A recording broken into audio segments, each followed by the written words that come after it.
August 15th, Wednesday's 4Ps. Isn't it interesting that it's spelled Wednesday, but we just say Wednesday? We're so lazy. I've recently made a project out of cleaning and organizing my closet.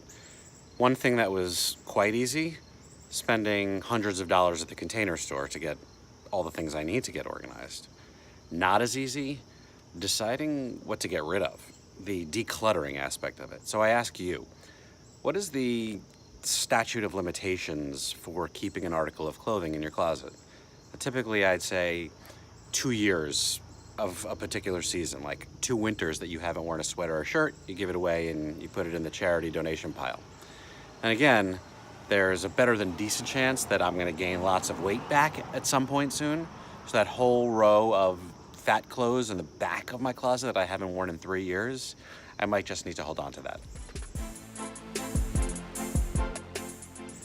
I think a lot about self-awareness, the way I feel, think, react, and act at different times to different things. But I think I could do a better job of thinking about the impact that I have on others, which is kind of like a combination of self and situational awareness. What they feel, what they think, what gives them energy. Hey, at least I'm self-aware enough to realize it, right? But self-awareness can go even further, and something that's helped me recently that I want to pass along is taking time out, like literally blocking out time to write down your top 5 values. Thinking about it in terms of verbs, not nouns.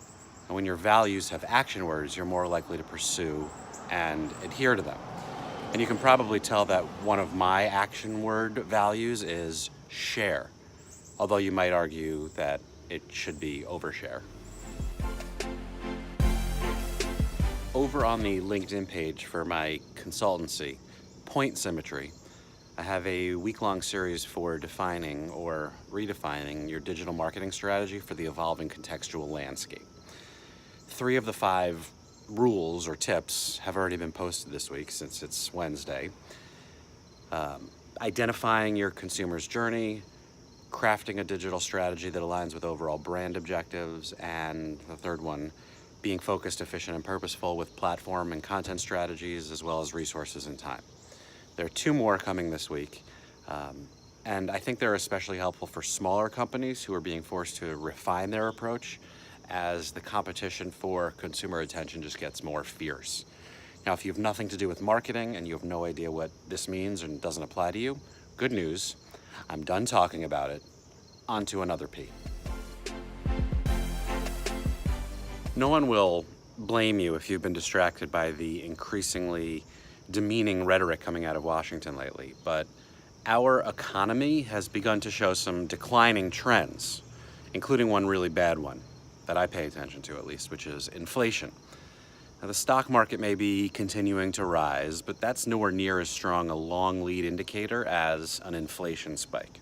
Not many people understand what inflation is, but here's the way I understand it. Rising prices for things, the amount of money that we spend on things, have erased the American workers' very slight wage gains that have happened over the last few years. And there's no sign of prosperity for the middle class or the working classes that had been promised to them. Specifically, cost of living was up 3% from July of last year through July of this year. So we're paying more for housing, healthcare, automobile insurance, among other things. And the impending tariffs will only make things worse from a trade perspective. Meanwhile, the average U.S. wage, the amount of money that we make per hour, fell to $10.76 per hour last month, which is down a few cents from where it was a year ago. Also not a good trend. Now, there was hope that after job openings hit record highs and the unemployment rate dipped to the lowest level in decades thanks to Obama, that employers, companies, would give nice raises to attract and retain workers. So far, those gains have been slight, if any, and small recent increases are totally being eclipsed by those rising prices, the inflation. And guess who's feeling this the most? That's right, the Trump base, those voters. At some point, they're going to realize that he's failing to deliver on any of the promises that he made to actually help them and turn against him. Let's just hope it's before the midterm elections.